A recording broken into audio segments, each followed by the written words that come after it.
Bon, c'est un plaisir d'avoir l'opportunité de vous présenter. J'ai mis ici la slide titre. Là, donc, le titre, c'est vraiment Changement climatique au Québec, état de situation et pistes de solutions. Je ne veux pas présenter trop longtemps non plus, ça fait que c'est un petit peu un défi pour moi parce qu'il y a tellement de matériel en lien avec les changements climatiques, les impacts sur le Québec et les pistes de solutions, puis on n'en parle pas assez souvent des pistes de solutions.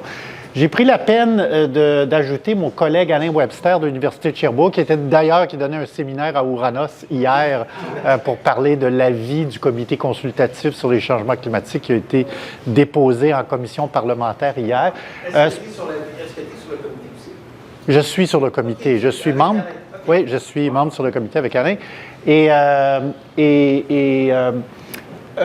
Oui, c'est ça. Ça fait qu'on fait souvent cette présentation-là ensemble. Il y a plusieurs de ces slides-là qui ont été coproduites par lui et moi.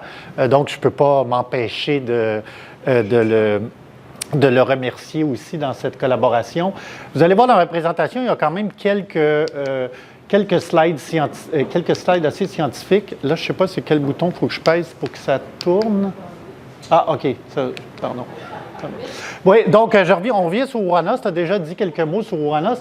En fait, Ouranos, ce n'est pas juste un centre de recherche avec des gens qui ont des sarraux, etc. Au contraire, c'est que c'est vraiment aussi un réseau de recherche. On travaille avec pas mal l'ensemble des universités québécoises à analyser, comprendre les impacts des changements climatiques et de développer des solutions pour apprendre à vivre avec la partie malheureusement rendue inévitable des changements climatiques.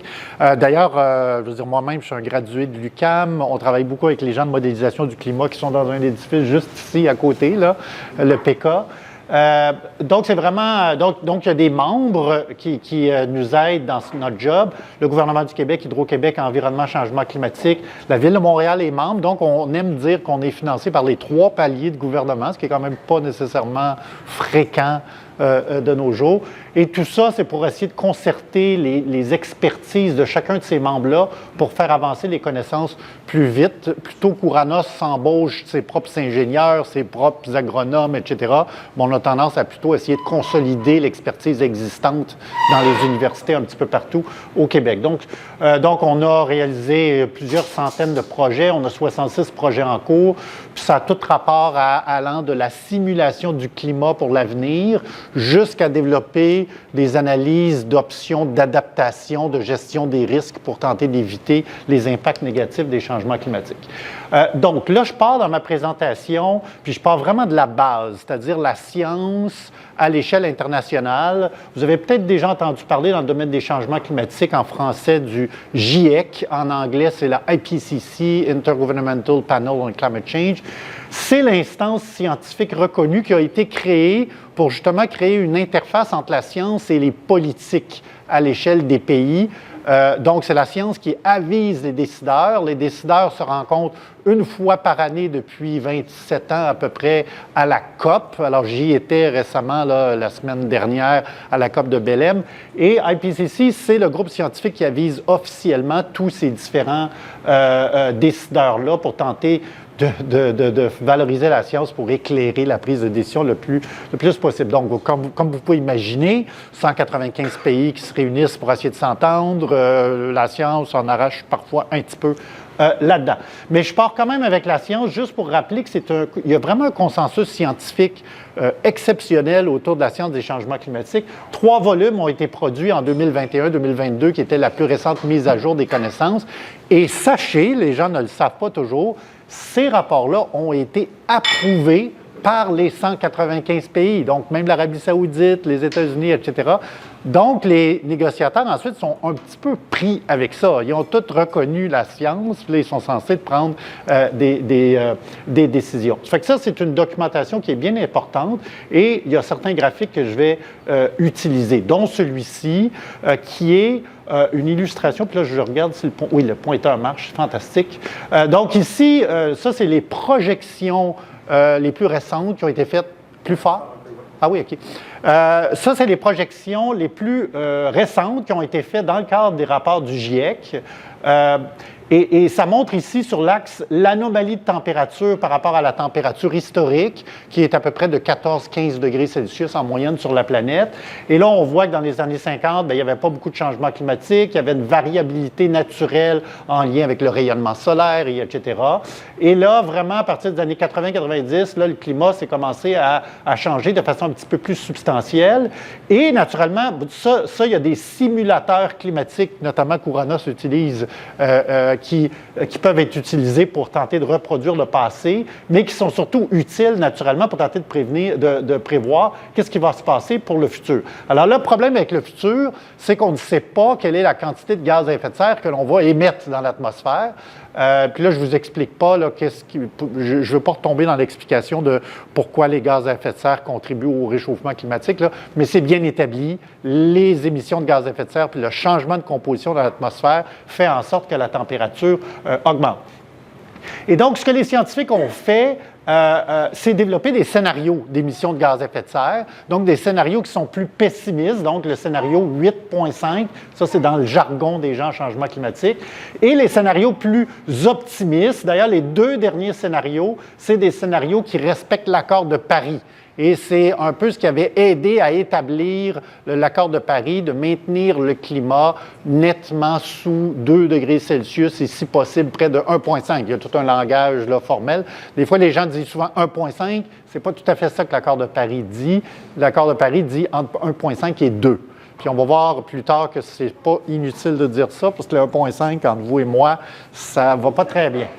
Alors, donc ça, c'est les scénarios, c'est le consensus scientifique. Naturellement, il y a de l'incertitude autour qui est documentée, puis c'est pour ça qu'il y a des petites zones assurées, parce qu'on documente toujours l'incertitude en sciences, vous le savez très bien. Alors, dans ce graphique-là, si je le mets à jour à aujourd'hui, il y a une bonne nouvelle, puis il y a une mauvaise nouvelle. La bonne nouvelle, c'est qu'il semble que le scénario le plus pessimiste est un petit peu écarté à cause des politiques publiques qui ont déjà été mis en branle puis qui ont permis de ralentir le rythme de croissance des émissions de gaz à effet de serre. Bon, vous ne serez pas surpris d'apprendre que c'est encore l'Europe qui avance particulièrement bien, notamment l'Angleterre qui a des résultats totalement impressionnants de réduction d'émissions de gaz à effet de serre. La mauvaise nouvelle, c'est que le scénario optimiste, le plus optimiste, lui aussi est pas mal rayé de la carte. Il nous reste à peu près 3-4 ans d'émissions de gaz à effet de serre au rythme de l'année dernière pour atteindre formellement le 1,5. Dans les faits, on a même déjà dépassé 1,5 depuis les 2-3 dernières années. 2025, ça va être 1,5 à peu près. Là. Mais ça, c'était aussi à cause de El Niño. Il y avait eu un El Niño qui avait contribué un petit peu plus que le changement climatique. Alors ça, c'est une mauvaise nouvelle parce que ça veut dire que le chemin pour respecter l'accord de Paris, c'est pas mal serré, là, l'anomalie de sous 2 degrés Celsius. Si on dit qu'on a éliminé le scénario le plus optimiste, bien, il ne nous reste plus grands espaces pour réussir à se squeezer et respecter l'accord de Paris. Donc, clairement, sur ce front-là, au niveau des émissions, puis en plus, bon, vous avez vu ce qui s'est passé hier, là, alors ça va vraiment pas très bien au niveau des émissions de gaz à effet de serre, même au Canada, qui se clamait un pays qui contribuait à réduire les émissions de gaz à effet de serre. Alors, là, je peux parler des impacts très longtemps, puis j'y reviendrai tout à l'heure un petit peu plus spécifiquement pour parler d'adaptation aux différents risques, mais en gros, là, la raison pourquoi on s'inquiète des changements climatiques, parce que, bon, quelqu'un pourrait dire 3-4 degrés, bien, c'est le fun. Là, au lieu de faire moins 25, il va faire moins 21 l'hiver. On est tous bien contents. Mais on comprend que si ça se produit tout en même temps sur l'ensemble de la planète, c'est une quantité d'énergie tout à fait folle et on déstabilise les écosystèmes, etc. Et donc, les deux grandes familles d'impact, pour généraliser de façon très bête, et beaucoup autour de la fréquence et l'intensité des événements météorologiques extrêmes. Ça, je n'ai pas besoin de vous expliquer bien longtemps c'est quoi. Les médias s'en occupent très bien pour nous montrer des images quasiment quotidiennement de catastrophes qui se produisent un peu partout dans le monde. Ce qui inquiète beaucoup les scientifiques, c'est les changements très graduels, souvent subtils, sur le long terme, que les médias ont un peu de la misère à capturer. Tu sais, le dépérissement graduel d'une forêt sur 20 ans, ça ne fait pas des grosses nouvelles, là. Ça ne fait pas des belles images spectaculaires. Par contre, ce sont des changements vraiment majeurs qui se passent sur les écosystèmes puis qui, en fait, même dans bien des cas, vont venir aggraver, voire stimuler les événements météorologiques extrêmes. Donc, il y a la hausse du niveau de la mer. Alors, vous pouvez imaginer qu'un ouragan combiné à une hausse du niveau de la mer, bien, les communautés côtières, ils ne s'en sortent pas vraiment gagnants. La réduction du couvert de glace, de la neige, le pergélisol les sols qui se dégradent et qui va potentiellement libérer du méthane, donc des gaz à effet de serre supplémentaires.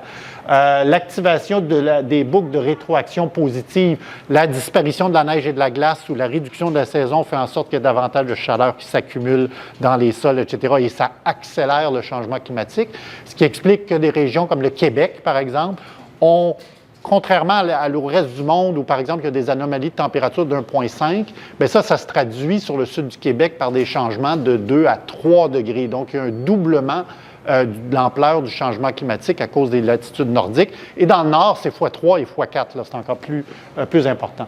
Et etc., etc. Je pourrais continuer sur les impacts. Et donc, puis là, c'est là qu'on on essaie de diriger quand même, malgré le portrait qui semble plutôt inquiétant, à se dire, bon, mais qu'est-ce qu'on fait face à ça? Et là, c'est là qu'il y a deux grandes familles de solutions pour tenter de reprendre le contrôle sur le dossier des changements climatiques.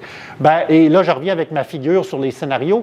Par contre, ici, elle est appliquée sur le sud du Québec bien spécifiquement, là. Et donc, ce que ça veut dire, c'est que si, par exemple, on respecte l'accord de Paris, à l'échelle mondiale, pas juste au Québec. Là, ça, c'est un des défis. C'est beau d'atteindre la carboneutralité au Québec, mais le problème, c'est si l'Arabie saoudite n'atteint pas la carboneutralité, bien, le climat, lui, il va continuer à changer. Ça fait qu'idéalement, c'est vraiment le concert des nations qui respectent l'accord de Paris et qui fait en sorte qu'on atteint l'accord de Paris. Et ça, c'est vraiment le scénario qui est tout à fait désirable parce que ça réussit à limiter le changement climatique planétaire à 1,5. Par contre, ce que vous voyez pour le Québec, c'est un changement de 3 degrés Celsius. Donc, il ne faut pas oublier que vraiment un effet monstre. Il ne faut pas oublier, donc, que quand on parle d'un changement planétaire d'1,5, ça veut dire 3 degrés pour le Québec, le sud du Québec, puis 4,5 degrés pour le nord du Québec. Donc, il y a des effets comme ça, régionaux, qui sont différents. Donc, ça, c'est le scénario idéal. Puis ça, ce que ça veut dire aussi, c'est qu'au niveau de l'adaptation, c'est-à-dire qu'il va falloir apprendre à vivre avec les impacts du plus 3 degrés Celsius. Nos écosystèmes naturels ont vécu dans un climat différent. Nos infrastructures ont été construites à partir de données de précipitations extrêmes, etc., historiques, qui ne sont plus représentatives des données de précipitations d'extrêmes qui vont pas tomber plus tard.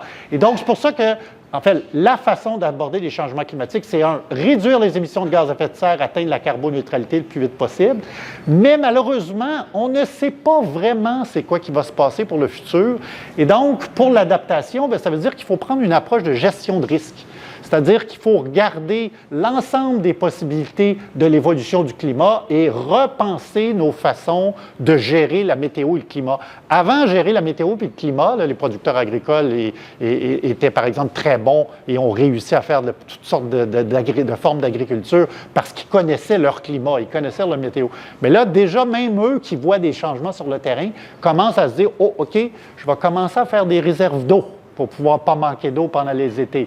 Ou encore, je vais essayer de planter d'autres choses qui se plantent plus chez nos amis du Sud, dans l'État de New York ou en Pennsylvanie, parce que ça pourrait fonctionner, etc. Ça, c'est de l'adaptation normale. Naturellement, le défi, c'est toute une autre histoire si tu construis, par exemple, un barrage. L'Hydro-Québec, s'il décide de construire des barrages, bien là, il faut faire attention parce qu'un barrage, c'est souvent pour 100 ans, voire plus. Et là, tu ne peux pas éliminer le scénario de plus 7 degrés Celsius où le régime de précipitation est substantiellement transformé. Et donc, de plus en plus, il y a des propriétaires d'infrastructures, il y a des gens qui aménagent les zones côtières, les écosystèmes naturels, qui de plus en plus commencent à intégrer les scénarios de changement climatique pour pouvoir faire face à tout ça. Alors, c'est vraiment l'approche à prendre pour lutter contre les changements climatiques. Je ne sais pas s'il y en a qui sont allés à Percé au cours des 5 dernières années. La promenade le long du rocher Percé a été a été toute refaite parce qu'il y avait une infrastructure, un boardwalk classique là, à l'Atlantic City où je ne sais pas pourquoi, mais il me semble on dirait qu'il faut être le plus proche possible de l'eau pour avoir une belle vue. Le problème, c'est que quand le niveau de la mer augmente puis que la glace disparaît l'hiver puis qu'il y a toujours des grosses tempêtes de neige qui arrivent, ça brasse pas mal, là, puis l'infrastructure était rendue complètement détruite. À l'époque, avec l'UQAR, Ouranos avait fait un projet d'analyse des options d'adaptation en considérant les rehaussements du niveau de la mer, etc. Ça avait donné une solution qui était plus basée sur la nature, c'est-à-dire on retournait à l'état naturel de la plage de galets qu'il y avait au début des années 1900. Le problème, c'est qu'il fallait exproprier 4 maisons, là, ça rendait bien du monde pas content, etc. Et le projet avait été un peu gelé. Encore une fois qu'on avait fait l'étude, il n'y a pas personne qui voulait l'implanter parce qu'il y avait 4 résidents ou 4 personnes qui ne pouvaient pas être expropriées. Puis c'est vrai qu'il y a des enjeux compliqués de dire qu'il faut que tu déménages du monde. Sauf qu'à un moment donné, ce qu'il fallait qu'il arrive est arrivé. Il y a une tempête qui a passé, qui a détruit 2 des 4 maisons. Les 2 autres personnes, bien, on se sauve en vitesse de là parce que c'est rendu bien trop dangereux. Le ministère de la Sécurité publique arrive en vitesse, un peu en panique. On reconstruit tout le projet qui avait été préparé. Puis aujourd'hui, si vous allez là, bien, vous avez une très belle berge avec une belle promenade, un look naturel et c'est adapté au rehaussement du niveau de la mer. Et donc, je dis ça parce que, tu vois, en changement climatique, on est souvent déprimé quand on regarde les impacts, mais après, quand on regarde des projets d'adaptation, bien, on dit, bien, crime, c'est, en quelque part, c'est aussi une opportunité pour repenser notre façon de fonctionner, mais dans un climat changeant au lieu d'être dans un climat stable. Naturellement, je ne veux pas non plus être totalement optimiste et dire « Ah, finalement, il n'y a rien là, puis c'est facile. » Là. Il y a clairement des enjeux ici, mais ça montre qu'il y a des solutions pour lutter contre les changements climatiques. Donc, quelques 2 messages ici avec cette slide. Les impacts des changements climatiques vont s'aggraver tant que la carboneutralité mondiale ne sera pas atteinte. Donc, c'est pour ça que vous avez probablement entendu beaucoup parler de carboneutralité dernièrement. La carboneutralité, là, c'est ça l'objectif. Puis, tant que la carboneutralité n'est pas atteinte, puis on le voit dans ces scénarios ici, là, on arrive en 2100, puis la carboneutralité n'est toujours pas atteinte. Mais ça veut dire que le changement climatique continue. Puis ça s'aggrave continuellement. Alors que si on atteint la carboneutralité ici autour de 2060-2070, et ici peut-être vers la fin, là, en 2080, bien, au moins on stabilise le patient, puis on apprend à vivre avec un climat qui est redevenu stabilisé, mais pas au climat historique, dans un climat beaucoup plus énergique, beaucoup plus chaud. Puis, comme tu disais tout à l'heure, tu faisais référence, le changement climatique, comme vous le savez probablement déjà maintenant, c'est pas juste un changement de température, là, c'est le changement de l'ensemble des paramètres météo et climatiques qui découlent, qui impactent les paramètres environnementaux aussi. Une forêt, je veux dire, la forêt boréale au Canada, là, elle est là notamment à cause des enveloppes climatiques optimales. Et donc, bon, la bonne nouvelle, c'est que pour un oiseau, s'adapter au changement climatique, c'est peut-être plus facile. Là, c'est-à-dire que la niche, les niches, les différentes espèces d'oiseaux vont se déplacer avec le climat. Pour un arbre, c'est un petit peu plus compliqué parce qu'une fois qu'un arbre pousse en quelque part, bien, il ne va pas se déplacer comme ça du jour au lendemain. Donc ça, c'est pour le premier message en lien avec cette figure-ci. Puis le deuxième message, c'est la réduction des émissions vise à stabiliser le climat dans la deuxième partie du siècle en cours. Parce que ça, c'est un truc que je n'ai pas dit, c'est que même si, par magie, demain matin, on n'émettait plus de gaz à effet de serre, mettons qu'on pouvait faire ça, bien, le climat continue à changer, malheureusement, jusqu'à peu près 2040-2050. Le point, c'est que les gaz à effet de serre ont un temps de résidence long et continue à faire changer le climat. Donc, autrement dit, quand on atteint, quand on arrête d'émettre des gaz à effet de serre, c'est comme si on commençait à peser sur le frein. Mais on n'a pas encore arrêté. Donc, ça prend un bout de temps avant d'arrêter. Puis ça, c'est un truc que les gens ne réalisent pas toujours. On a l'impression qu'on réduit les émissions de gaz à effet de serre pour éviter les canicules dans 2 ans. Désolé, c'est pas ça. C'est pour arrêter les canicules dans 15 ans ou dans 20 ans, ou du moins les reprendre le contrôle sur l'aggravation des canicules. Alors là, j'ai quelques slides, puis je ne sais pas s'il y a quelqu'un qui va me dire à un moment donné au niveau du temps, parce que... La moitié de fait. Ah oui, c'est parfait, c'est parfait. Alors là, j'ai toutes sortes de slides, puis là, c'est un défi que de faire un survol, surtout pour une région comme le Québec.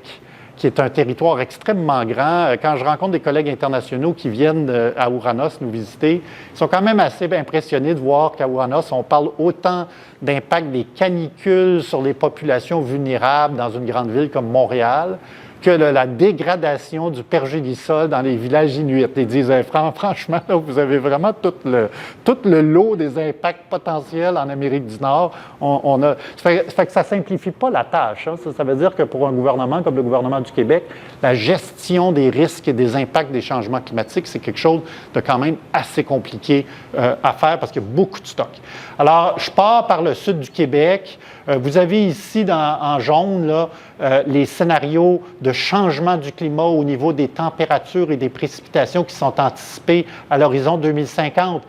Et même à l'horizon 2100, donc ça se stabiliserait à ça si on atteint la carboneutralité mondiale d'ici 2050. Donc ça, il y a une mauvaise nouvelle parce qu'il y a des changements avec des impacts et des risques que je vais détailler. Mais il y a une bonne nouvelle parce qu'au moins on stabilise ça à l'horizon 2050. La raison pourquoi je dis ça, c'est que si on continue les scénarios puis qu'on utilise des scénarios un petit peu plus pessimistes, ce qui en passant est la trajectoire qu'on a historiquement en gros, là, même si on a quand même réussi à faire certains gains, globalement, on ne s'en va pas dans la bonne direction, c'est de ça qu'on parle, de changement climatique sur le sud du Québec de plus 5,7, des augmentations de précipitations de plus 12, plus 13 Juste pour vous donner un petit peu plus d'infos sur les précipitations, parce que, tu sais, il n'y a pas grand monde qui s'adapte à de la précipitation moyenne annuelle. Là. Ce qui nous intéresse vraiment, c'est les extrêmes, puis les sécheresses, puis les trucs du genre. Bien, en fait, le plus 12,5, ce que ça signifie surtout, c'est des augmentations de précipitations l'hiver pour lesquelles on n'a peut-être pas vraiment besoin de plus. Là. Et par contre, il n'y a pas beaucoup de changements l'été. Par contre, l'été, s'il y a la même quantité de précipitations puis qu'il fait plus chaud, il y a plus d'évaporation. Et donc, ça amène en général sur le sud du Québec des diminutions de niveau d'eau des rivières, de l'eau souterraine, etc. Puis déjà, là, je donne l'exemple de... En fait, ça fait quelques étés qu'ils commencent parfois à avoir des manques d'eau. Puis là, le grand défi pour le Québec, c'est qu'on est historiquement habitué à avoir toujours beaucoup d'eau et beaucoup trop d'eau. Ça fait que les solutions d'adaptation, heureusement, sont assez faciles à identifier. Il s'agit d'aller dans d'autres régions du monde qui ont peu d'eau, puis comment ils utilisent l'eau. Bon, c'est clair qu'ils consomment beaucoup moins d'eau, ils utilisent l'eau de façon beaucoup plus efficace, etc. Fait que parfois, l'adaptation au changement climatique, c'est pas sorcier, là. Il y a déjà plein d'autres personnes qui le font, mais le problème, c'est qu'il faut changer un système qui a été habitué avec beaucoup d'eau. Et donc, c'est pour ça que, bon, vous voyez souvent des statistiques là, annuelles, des changements annuels, c'est pour donner des ordres de grandeur, mais après, il faut, puis là, ça, c'est un des objectifs d'Ouranos, de travailler avec les ingénieurs, les agronomes, les spécialistes en environnement, etc., pour voir qu'est-ce que ça veut dire concrètement dans les différents domaines d'application. Donc, on travaille beaucoup avec des ordres, avec les associations des aménagistes du territoire du Québec, etc., pour réussir à intégrer des données beaucoup plus raffinées pour répondre aux différents besoins. Donc, pour le sud du Québec, les impacts, il y en a une panoplie ici. Le dommage, la défaillance sur des infrastructures et des bâtiments s'est rendu un gros enjeu. Juste l'année dernière, les compagnies d'assurance ont rapporté la plus grosse année de pertes en lien avec les désastres naturels, 9,4 milliards de dollars pour l'année 2024. Juste la queue de débit, là, ça a été 2,7 milliards pour le Québec. Ça, c'était les pertes remboursées par les compagnies d'assurance. En général, l'équation dans le monde de l'assurance, là, c'est quand tu veux avoir une valeur pour l'impact total de l'événement, tu multiplies par 3 en général, parce qu'il y a peut-être un 2 tiers là, qui n'est pas vraiment assuré, donc ça fait une catastrophe en quelque part de 25-27 milliards. Fait que parfois, j'entends des chiffres où les gens disent « Ah, lutter contre les changements climatiques, ça va coûter 20 milliards ou 30 milliards. » Oui, mais là, juste 2024 en assurance, ça a été des sommes assez astronomiques. Et je le dis ici par rapport aux infrastructures, parce que c'est souvent des défaillances d'infrastructures qui vont générer ces impacts économiques-là. Et les impacts économiques s'accompagnent avec des impacts humains importants. Là. Je veux dire, c'est rendu à un point maintenant qu'il y a certaines personnes, notamment à Montréal, qui ne peuvent plus s'assurer. Et souvent, parce que la prime, je suis sûr que vous avez remarqué que vos primes d'assurance ont augmenté au cours des dernières années. Le facteur climatique est un des facteurs principaux pourquoi que... et donc, ce que ça fait en sorte, c'est que les populations vulnérables, pas capables de se payer des assurances pour se prémunir contre ces événements-là, sont rendus sans recours, sans possibilité. Et donc, ça crée des problèmes sociaux aussi qui vont au-delà des impacts économiques, etc.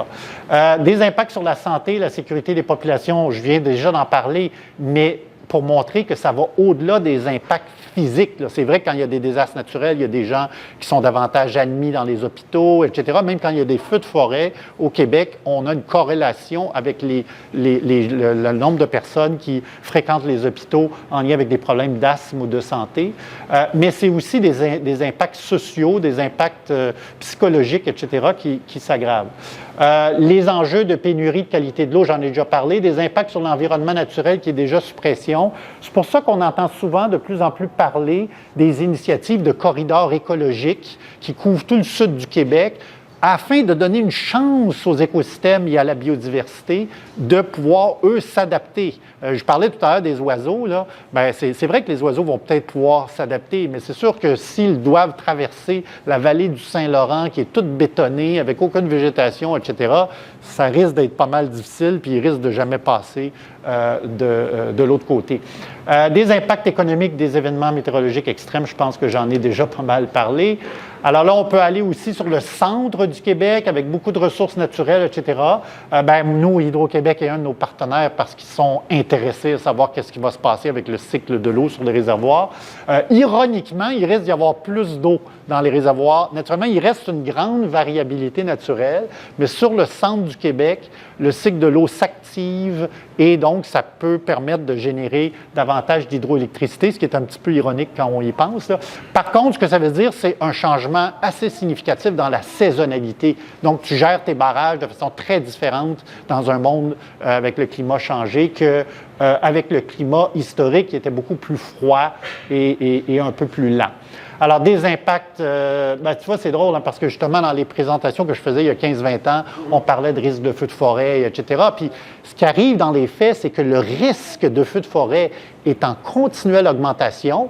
Mais là, tu peux être 10 ans, bien tranquille, là, il ne se passe rien dans les faits, puis là, à un moment donné, bang, ça pogne. Puis, et de plus en plus, les risques en lien avec les feux de forêt sont rehaussés. Alors là, puis encore une fois, hier, on avait Christian Messier de l'UQAM, excellent vulgarisateur, qui est venu nous parler de quelles sont les façons pour mieux gérer la forêt dans un contexte de changement climatique. Bien, lui, ce qu'il dit, c'est que la science a déjà pas mal déterminé que si on fait une diversification de la forêt, on plante des espèces différentes plutôt que de s'entêter à toujours replanter les mêmes arbres aux mêmes endroits qui ne seront visiblement pas adaptés à un nouveau climat, ça fait en sorte qu'on peut donner un coup de pouce à la forêt qui peut storer davantage de carbone pour aider à la réduction des émissions de gaz à effet de serre et réduire les feux de forêt grâce à une composition variée. C'est sûr qu'une forêt de pin blanc, là, à grandeur pendant une centaine de kilomètres, tu mets le feu là-dedans quand c'est très sec. Et surtout si les arbres sont dépérissants à cause d'un climat qui n'est plus optimal à leur situation habituelle, donc, on voit qu'il y a des solutions, là, malgré les changements climatiques, malgré qu'on peut utiliser la forêt comme puits de carbone à plusieurs égards, on peut réussir à lutter contre les changements climatiques.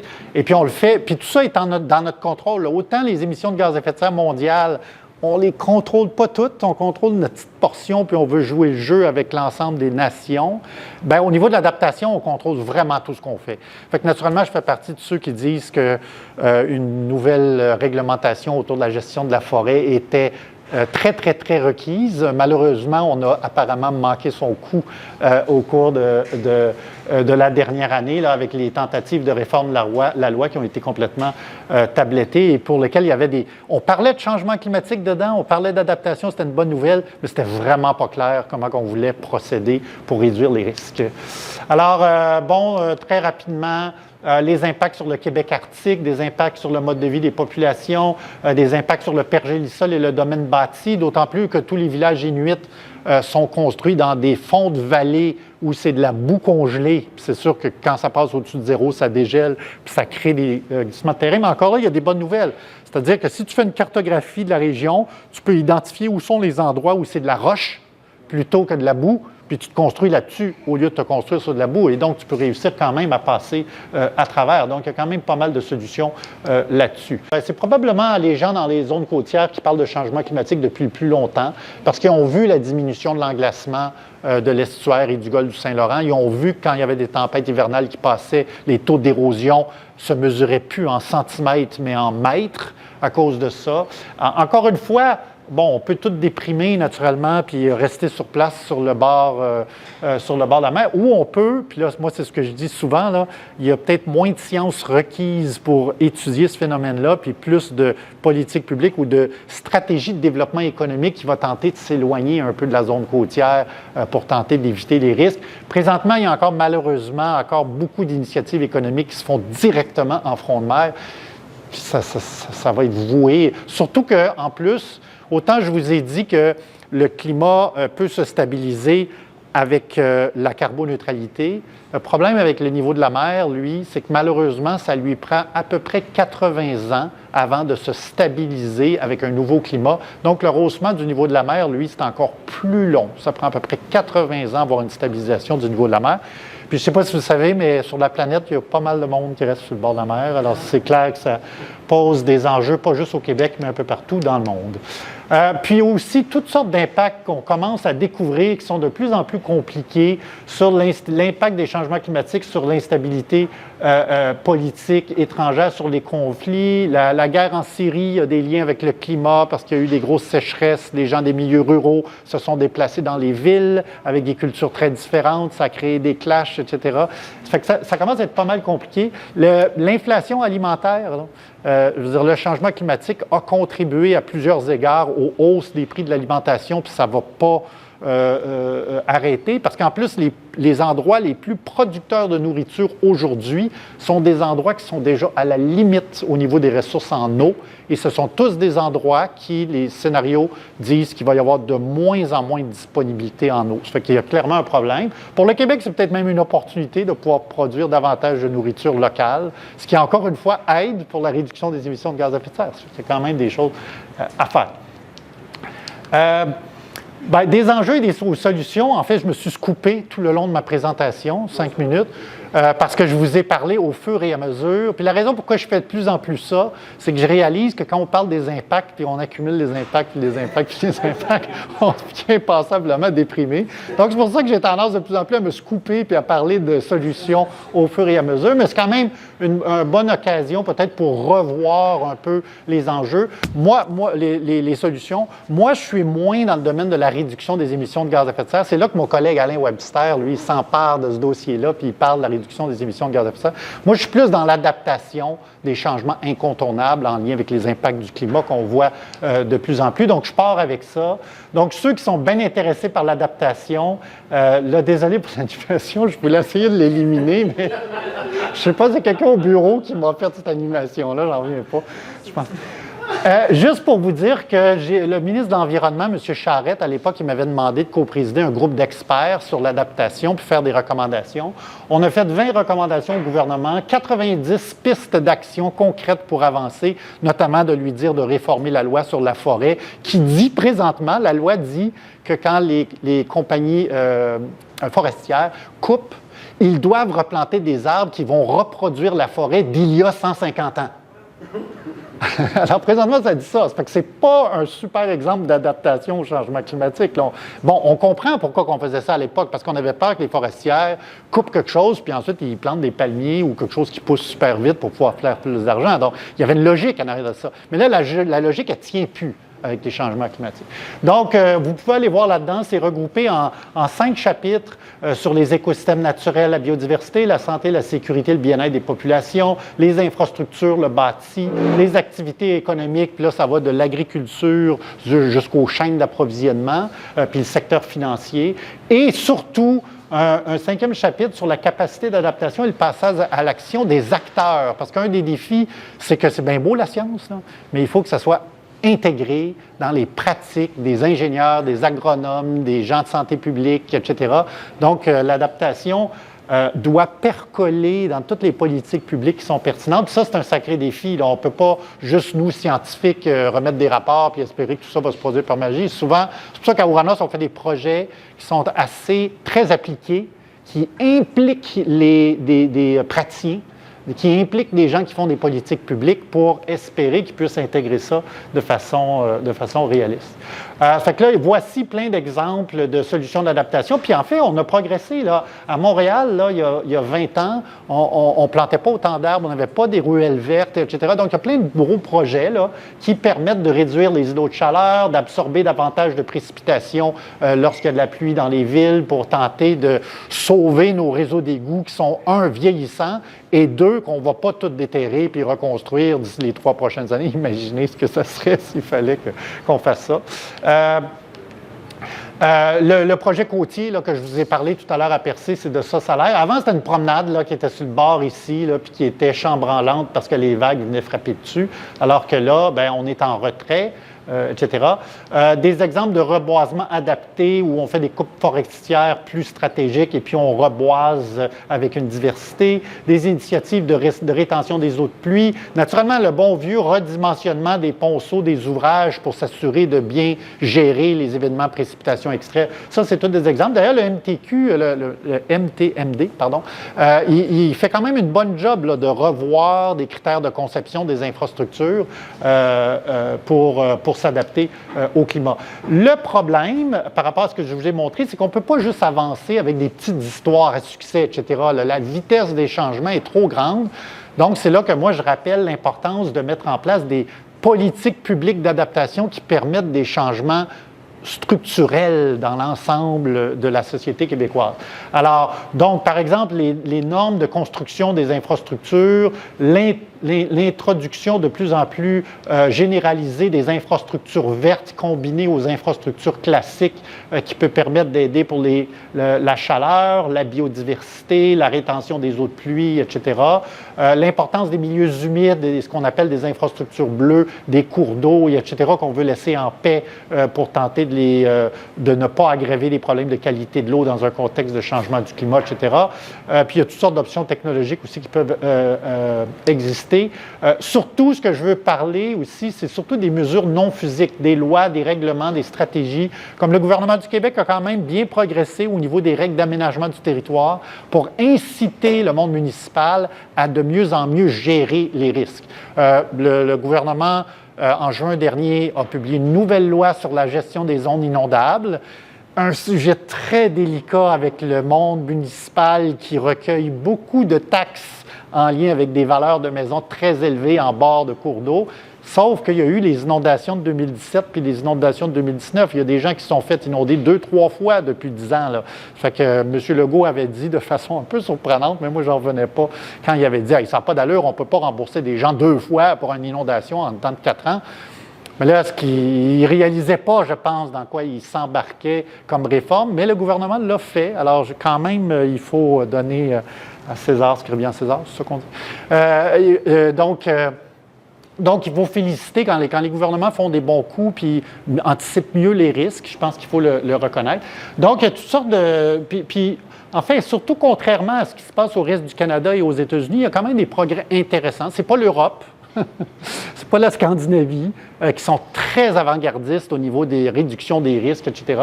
Mais quand même, il y a quand même pas mal d'outils d'aide à la décision, des lois et règlements qui sont adaptés. Naturellement, le Code national du bâtiment au Québec là, devrait être revu pour intégrer davantage les risques de vents violents, de tornades, etc.